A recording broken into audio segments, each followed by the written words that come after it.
Hola, buenas tardes. En este video vamos a analizar parte de la unidad 9. Concretamente vamos a analizar el comportamiento estratégico de las empresas. El resto de las unidades fue presentado en un video por la profesora Alejandra Yoya, anteriormente publicado en el aula de la materia en comunidades. La bibliografía que necesitamos para comprender el tema es el libro de Parkin y Loria, Microeconomía versión para Latinoamérica, capítulo 15. Y vamos a analizar los juegos de oligopolio tomando en cuenta la herramienta de la teoría de juegos.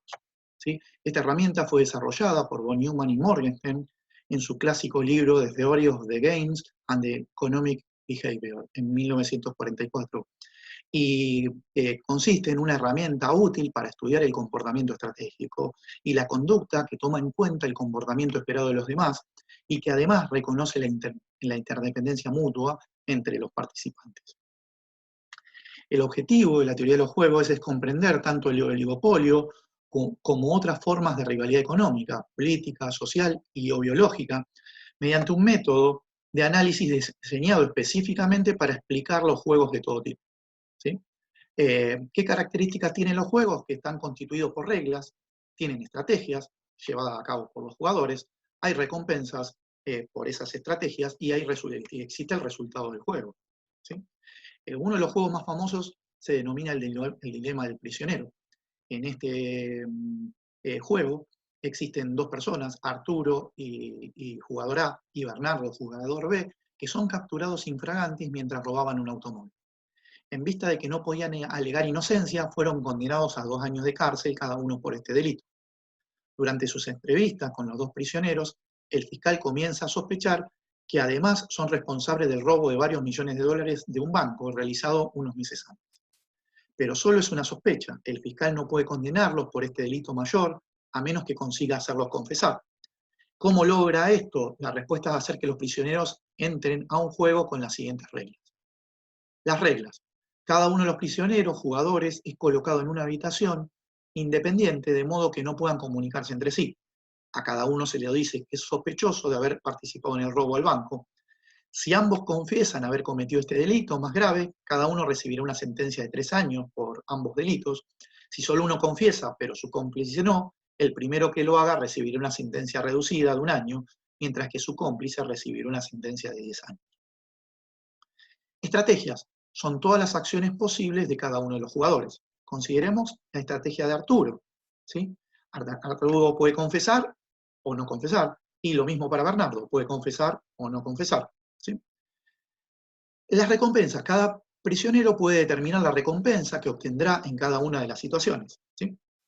Y la analizamos a través de la matriz de recompensa. En esta matriz de recompensa vemos que en columnas están las estrategias de Arturo, confesar y negar, y por las filas están las estrategias de Roberto, confesar y negar. Cada una de ellas tiene su recompensa asociada. Por ejemplo, tomemos el caso de Arturo, ¿sí? Que decide seguir la estrategia de negar. ¿Sí? Si Roberto confiesa, Arturo tendrá 10 años de pena, mientras que Roberto una, mientras que si Roberto decide negar también, ambos se llevarán 2 años de pena. ¿Sí? Por su parte, si ahora Arturo decide confesar, ¿sí? Las recompensas van a depender de las estrategias de Roberto. Si Roberto confiesa, ambos se llevarán 3 años, y si Roberto decide negar, mientras que Arturo, como vemos, está confesando, Arturo se llevará 1 año, mientras que Roberto se llevará 10 años de prisión. De la misma manera podemos evaluar las estrategias de Roberto. Roberto tendría la posibilidad de confesar, pero sus recompensas van a depender de lo que haga Arturo. Y si decide negar, también sus recompensas van a depender de la decisión que tome Arturo. El resultado del juego, las elecciones de ambos jugadores determinan el resultado del juego, y para predecir dicho resultado se utiliza el concepto de equilibrio propuesto por Nash. Nash es un matemático que obtuvo el Premio Nobel en Economía en el año 1994, conjuntamente con Harsanyi y Selten, y definió lo que se denomina el equilibrio de Nash. el jugador A elige la mejor acción posible tomando en cuenta la acción del jugador B, y el jugador B elige la mejor acción posible tomando en cuenta la acción que puede elegir el jugador A. Vamos a analizar el equilibrio de Nash a través de la matriz de recompensa. Analicemos cuando Arturo piensa su decisión. Entonces, Arturo va a tomar su decisión y va a suponer que la estrategia de Roberto va a ser confesar. ¿Qué le convendría a Arturo hacer? Bueno, si Roberto decide confesar, a Arturo lo que más le conviene es confesar también, porque si confiesa, obtendría 3 años de prisión, mientras que si niega se llevaría 10 años. Ahora, supongamos que Arturo piensa que Roberto va a negar. ¿Qué le convendría hacer a Arturo? ¿Cuál sería la decisión? Bueno, vemos claramente que también le conviene confesar, porque si confiesa se llevaría 1 año de condena, mientras que si no confiesa se llevaría 2 años. ¿Sí? Entonces, a Arturo le conviene confesar cualquiera sea la estrategia que siga Roberto. Bueno, ahora analicemos qué sucede con Roberto. ¿Sí? Para ver lo que más le conviene a Roberto, tenemos que ver qué pensaría Roberto con respecto a la estrategia que va a seguir Arturo. Supongamos que él piensa que Arturo va a confesar. ¿Sí? Si Arturo confiesa, ¿sí? Tendríamos esta columna, y vamos a analizar qué le conviene hacer a Roberto. Bueno, si Roberto confiesa, se llevaría 3 años, mientras que si niega, se llevaría 10 años de condena. Entonces, claramente vemos que le conviene confesar. ¿Qué sucede si cambiamos el supuesto y Roberto piensa que Arturo va a negar? Entonces, ¿qué le convendría hacer a Roberto? Bueno, le convendría confesar. Si confiesa, obtendría 1 año de condena, y si niega, obtendría 2 años de condena. Por lo tanto, lo que más le conviene a Roberto, ¿sí?, es confesar, independientemente de cuál sea la decisión de Arturo. Entonces, ¿cuál es el resultado del juego? Tanto a Arturo como a Roberto le conviene confesar, ¿sí? Entonces, la solución sería que los dos van a confesar, obteniendo cada uno de ellos 3 años de condena por su acción. Esto se denomina equilibrio de Nash. Ese es el equilibrio de Nash. Las dos personas terminan confesando.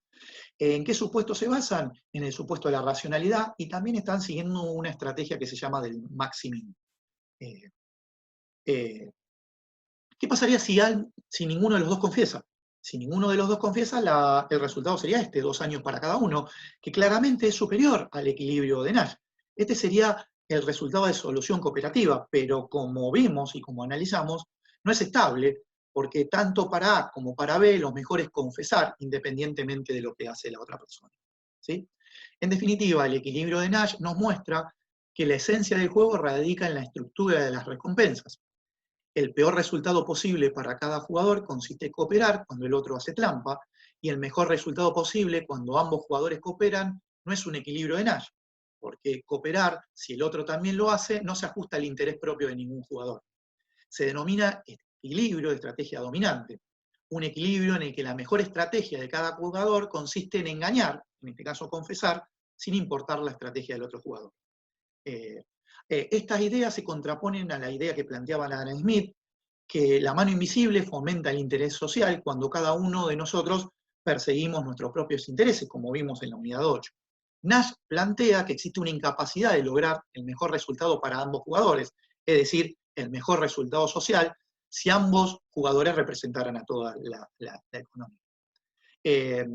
Estas ideas pueden verse en la película Una mente brillante, en la cual se basa en el libro de Sylvia Nasser, y se plantea esta idea de que el equilibrio de Nash critica la idea de la mano invisible de Adam Smith. Analicemos ahora las ideas del equilibrio de Nash o del dilema de los prisioneros para comprender el modelo de fijación de precios en un mercado compuesto por dos empresas que debe compartir de alguna manera el mercado, llegando a un acuerdo colusorio, no publicitado, de manera que, y analizar la forma en que lo hacen va a depender de cada una de las acciones. Consideremos las acciones o las estrategias que tienen las empresas con respecto al acuerdo colusorio. La empresa A podría cumplir el acuerdo colusor o hacer trampa, no cumplirlo, y la empresa B también podría cumplir o hacer trampa, ¿sí? Situación 1, analicémoslo económicamente y después lo vamos a ver a través de la matriz de recompensa. En la situación 1, vamos a suponer que hay colusión por parte de las dos empresas para maximizar las utilidades.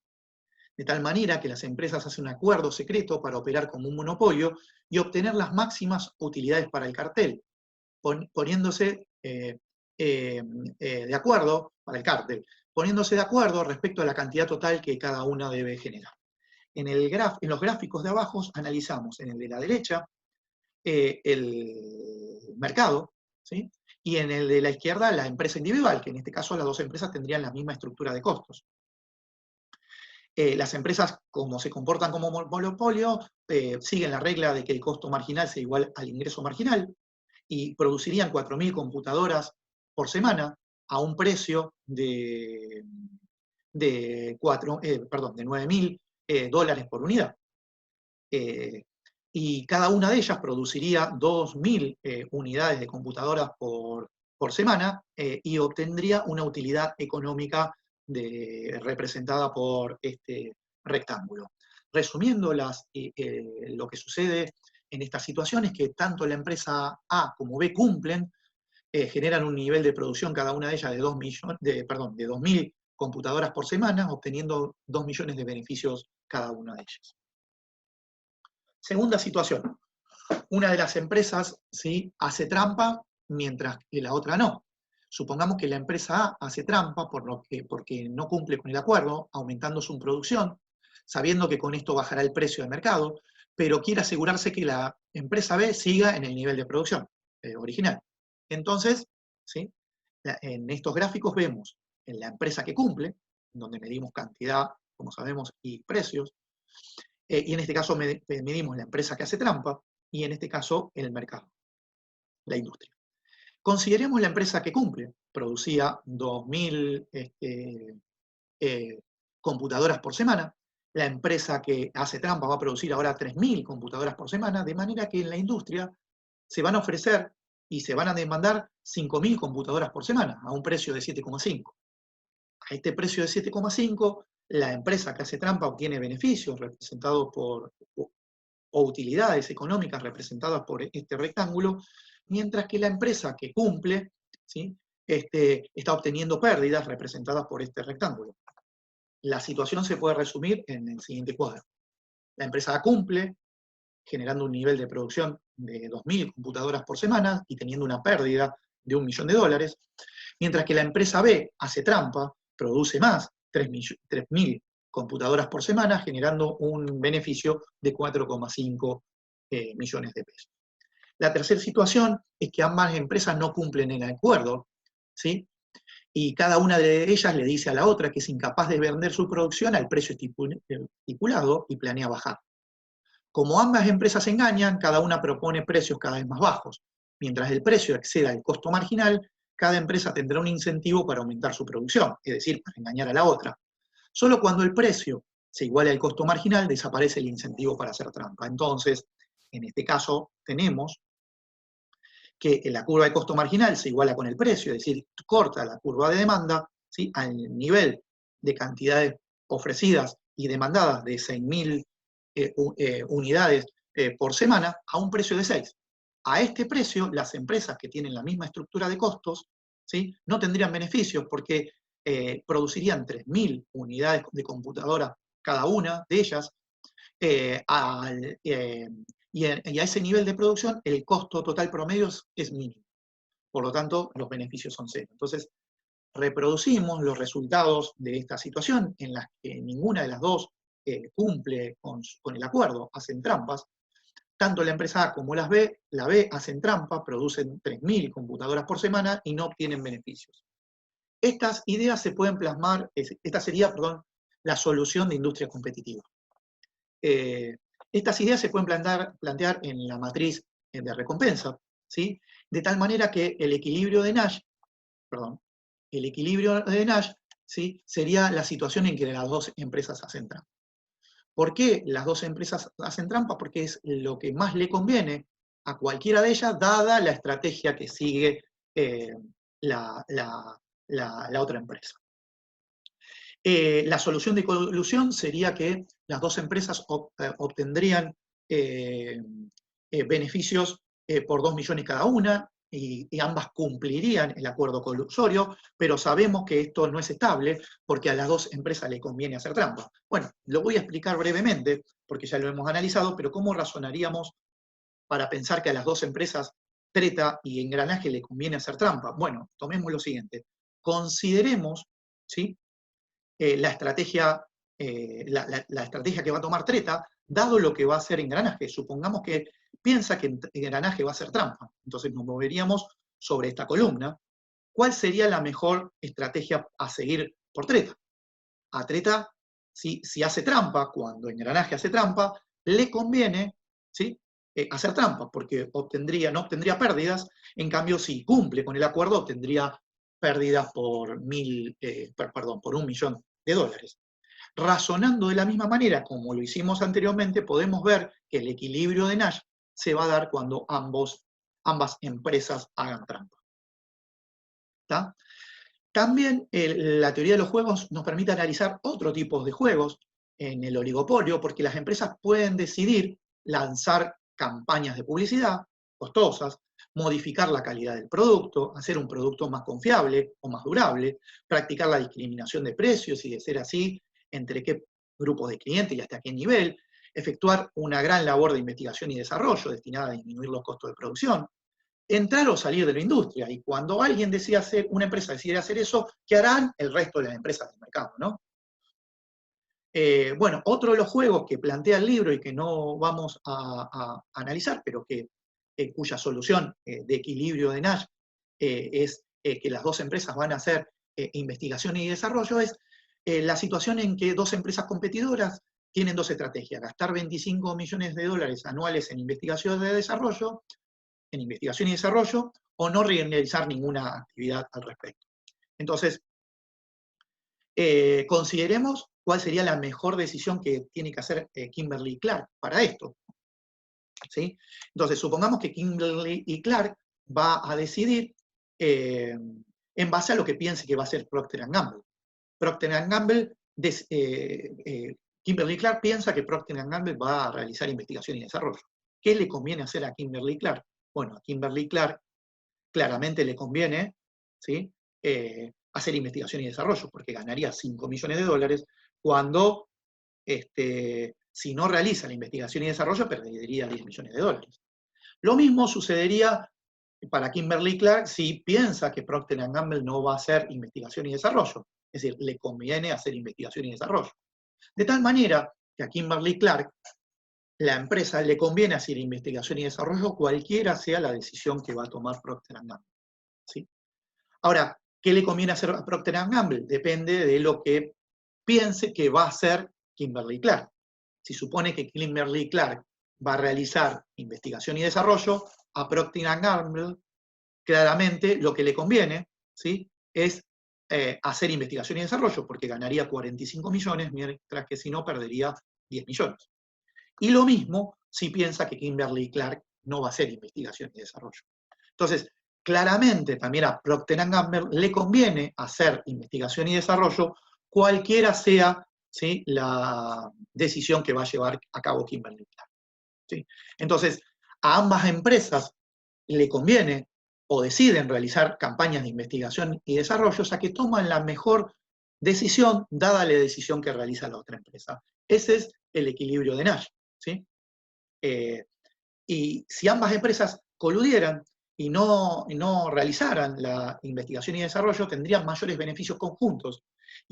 Pero esta cooperación, como hemos visto, no es posible. ¿Por qué no es posible? Porque la mejor estrategia para ambas, dada la estrategia de las demás, es realizar investigación y desarrollo. Otro de los juegos que se analiza generalmente es el juego del gallina. En el juego del gallina, dos automóviles corren uno hacia el otro, y el primer conductor en desviarse y evitar el choque es un gallina. Las recompensas son una enorme pérdida para ambos si ninguno es gallina, porque chocarían y perderían la vida, ninguna pérdida para el que es gallina, y una ganancia para el que se mantiene firme. Si el jugador 1 es gallina, la mejor estrategia del jugador 2 es mantenerse firme, y si el jugador 1, ¿sí?, se mantiene firme, la mejor estrategia del jugador 2 es ser gallina.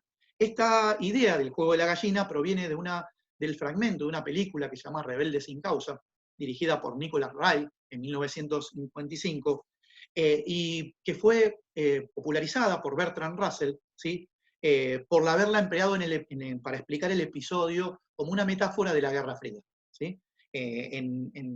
Entonces, por un acontecimiento bélico que se dio, es decir, casi bélico, es decir, lo que se denominó la Guerra de los Misiles, que fue un conflicto entre Estados Unidos y Rusia, porque Rusia quería instalar misiles en Cuba, y Estados Unidos amenaza que va a atacar Cuba a través de ojivas, de bombas nucleares, ¿sí?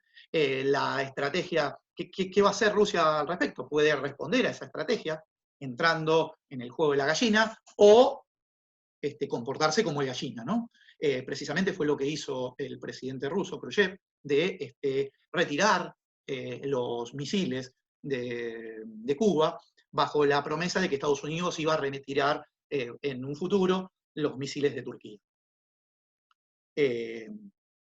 El juego de gallina también lo podemos representar en una matriz de pago, como venimos haciendo, y en el ejemplo que le plantea el libro de Procter & Gamble y Kimberly y Clark, ¿sí?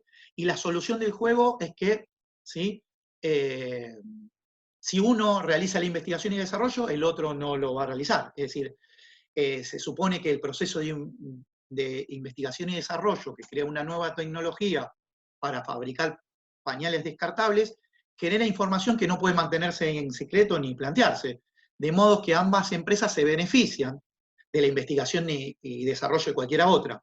En este caso, la gallina es la empresa que realiza la investigación y desarrollo. Entonces, el resultado del juego es que una empresa va a realizar la investigación y desarrollo y la otra no, ¿sí? Pero no se puede predecir quién la va a realizar. Estos juegos que analizamos hasta ahora son juegos estáticos y que se juegan una sola vez. ¿Qué pasa si esos juegos son repetitivos y son secuenciales?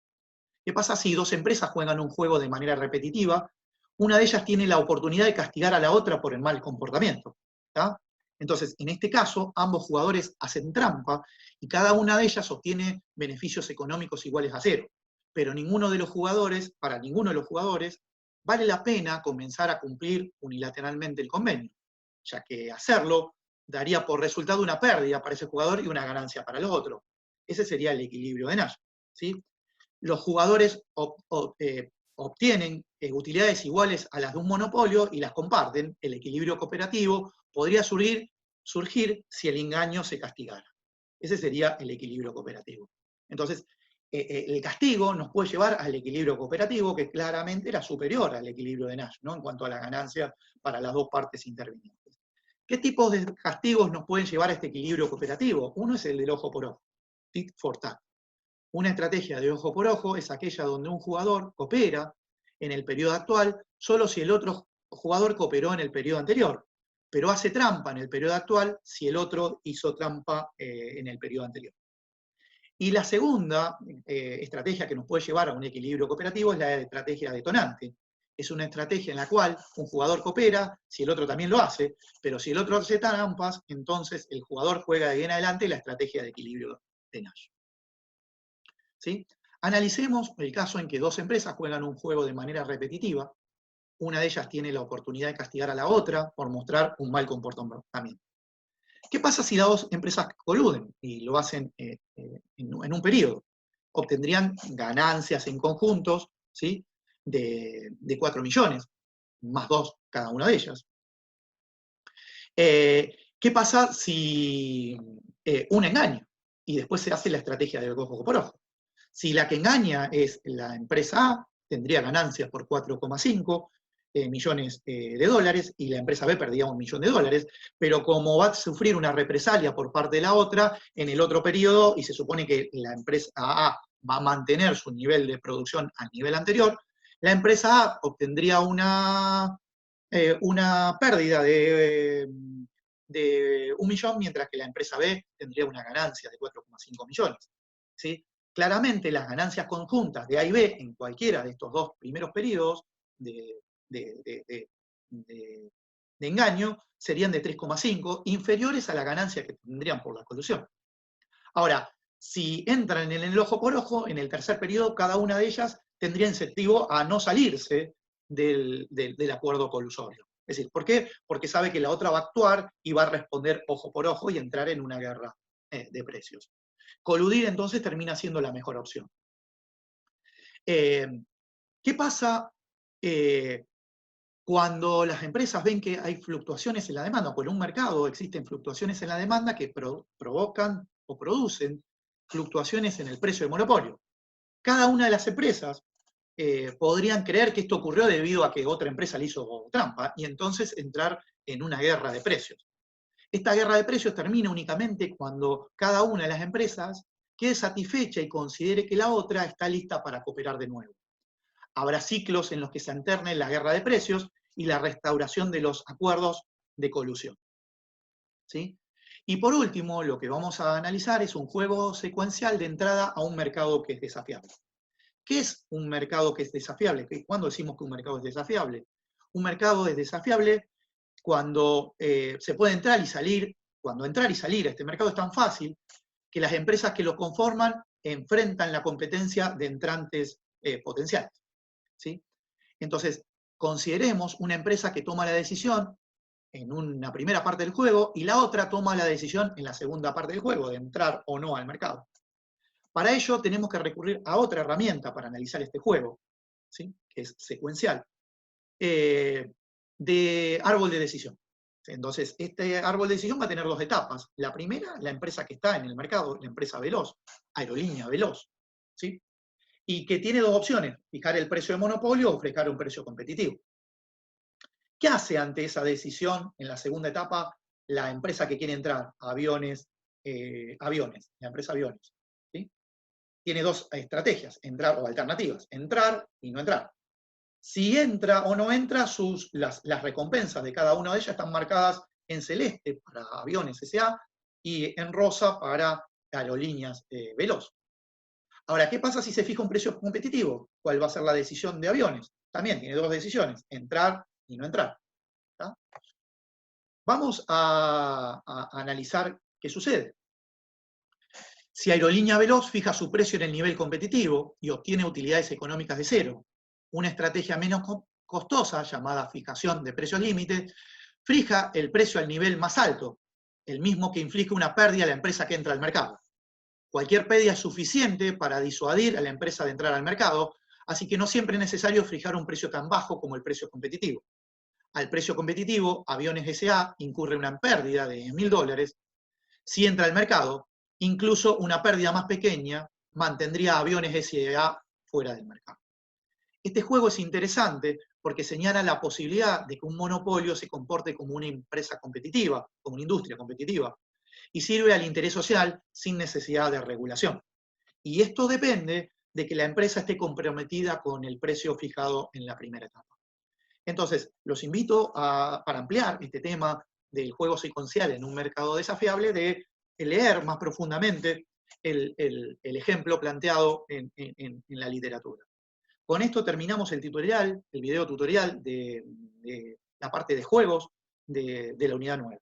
Así que cualquier consulta o duda la plantean o por el foro o nos envían un correo a nuestras direcciones.